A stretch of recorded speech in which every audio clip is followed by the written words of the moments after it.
Hello, it's Andrew here. Just going to do a Tuesday thought for you. Quick to the point. I was given this verse by Evan. It says, Jeremiah 29, verse 11. It says, "For I know the plans I have for you, declares the Lord. Plans to prosper you and not to harm you. Plans to give you hope and a future." Oh, that's lovely, isn't it? Well, I don't know what your plans are. I've had many plans in my life. I've had good plans, bad plans, rubbish plans, interesting plans, lots of plans. Some have come to good, some have never actually materialised. You know, I've had many plans. I'm going to do this, this and this and this. And then before the day started, something else has happened and I haven't got any of the jobs done. I used to do to-do lists. Really, I did. I used to do plans for the day.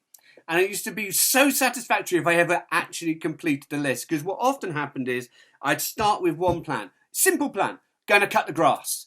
Get the lawnmower out, battery's flat. Get the battery charged up so it would actually work. And then the next thing, no petrol. So I have to go and get petrol. And so by the time I've actually got to cutting the grass, it's taken half a day just to get the very tool to work.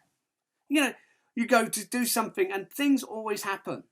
But this is the amazing thing about this verse. Whatever plans you've got, God's got really great plans for you.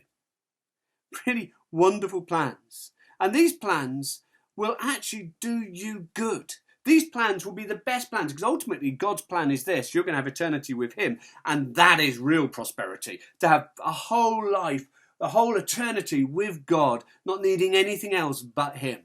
That is what the great plan God's got for you. And that plan gives you a hope, it gives you a purpose, and it gives you a future. You know, so often now you hear people say, "I'm not sure there is a future. I don't know what my plan, what's the point? Hey, what's that point? What's the point in doing anything? There's no future, no hope." Well, actually, this is the great thing. God says there is a hope and there is a great future for you. And he's got it. So the best plan you can possibly have in your life is to get up in the morning and say, "I want to do that which God's got for me." Because God's plans are the best thing. I'm going to do all I need to do, but actually I want to serve him and see him. And I can guarantee you, look, I'm old enough to be bald. I'm old enough to have some grey hair. I'm old enough to say this. God's plans are brilliant and they do you good and they prosper you and they make you give you a hope and a future. And that prosperity may not be wealth. It may not be suddenly, hey, everything's going well in my life. The early church, some of them died for their faith. But actually it's this. We've got the greatest purpose ever, the greatest hope. So this Tuesday, get this into your heads. God's got great plans for me. He's got plans that will do me good. Plans that won't harm me, but plans that are going to give me a hope and a future. And under this lockdown and COVID and everything, I want hope. I want a future. I'm going to trust God. Bye.